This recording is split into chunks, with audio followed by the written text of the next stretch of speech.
السلام علیکم اسٹوڈنٹس، آج ہم نے حصہ نثر کا سبق نمبر 12 کرنا ہے، جس کا عنوان ہے مولوی نذیر احمد دہلوی۔ مصنف کا نام ہے شاہد احمد دہلوی۔ سب سے پہلے ہم مصنف کا تعارف کریں گے۔ شاہد احمد دہلوی جو ہیں وہ ڈپٹی نذیر احمد کے پوتے 1906 میں پیدا ہوئے، 1967 میں ان کی وفات ہوئی۔ ادب شناس گھرانے سے جو ہے وہ تعلق رکھتے تھے۔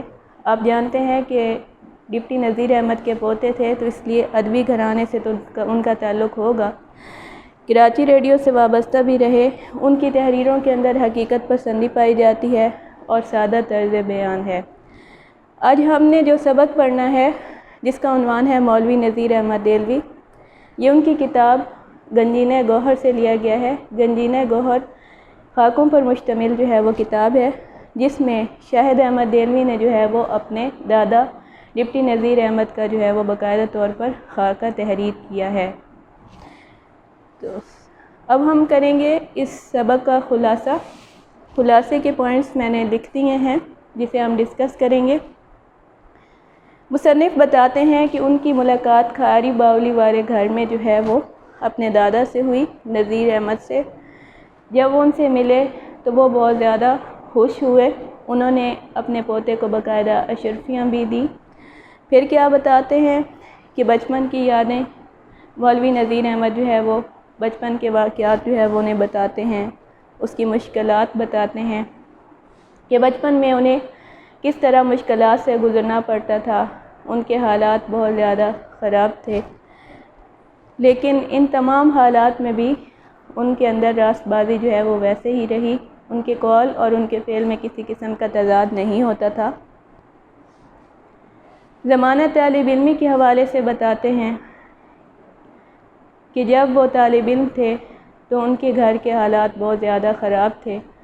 تو بعض اوقات ایسا بھی ہوتا تھا کہ سردیوں کے دن ہوتے تھے اور وہ باقاعدہ طور پر اپنے محلے کی ایک مسجد میں جاتے اور اب صف کو اپنے اوپر لپیٹ لیتے تھے سردی سے بچنے کے لیے۔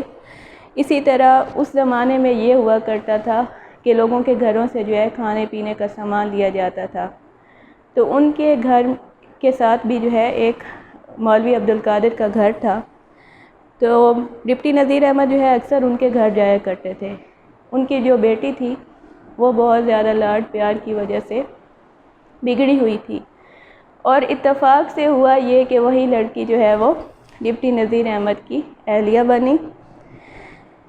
اس کے علاوہ شاہد احمد دہلوی ہمیں بتاتے ہیں اس سبق میں کہ سر سید احمد خان جو ہیں وہ مولوی نذیر احمد کے بہت زیادہ مداح تھے۔ ان کی قابلیت کی وجہ سے ان کی تحریروں میں بہت زیادہ اثر ہوتا تھا۔ جہاں پر بھی وہ تقریر کرتے تھے اس میں جان ہوتی، لوگ اس کو جو ہے وہ قبول کرتے۔ اس کے علاوہ علمی قابلیت کے حوالے سے جو ہے وہ شاہد احمد دہلوی ہمیں بتاتے ہیں کہ ڈپٹی نذیر احمد جو ہے ان کو عربی زبان و ادب پر خاصی دسترس حاصل تھی، لیکن شروع میں ایسا ہوا کہ بہت سے لوگوں نے ان کو قرآن مجید کے ترجمے کے حوالے سے کہا تو وہ اس میں ہچکچاتے تھے، لیکن انہوں نے قرآن مجید کا باقاعدہ طور پر ترجمہ کیا، جسے وہ اپنا توشہ آخرت گردانتے ہیں۔ اس کے علاوہ ان کو غیور جنگ کا خطاب بھی دیا گیا، جو کہ انہوں نے قبول نہیں کیا۔ وہ سادہ زندگی بسر کرنے والے شخص تھے جنہوں نے ایسے مشکلات کی زندگی گزاری، لیکن جو ہے وہ سچائی کا دامن کبھی نہ چھوڑا۔ یہ بنیادی پوائنٹس سے خلاصہ سبق کے جو آج میں نے آپ سے ڈسکس کیے ہیں۔ اگلے لیکچر کے ساتھ ملیں گے۔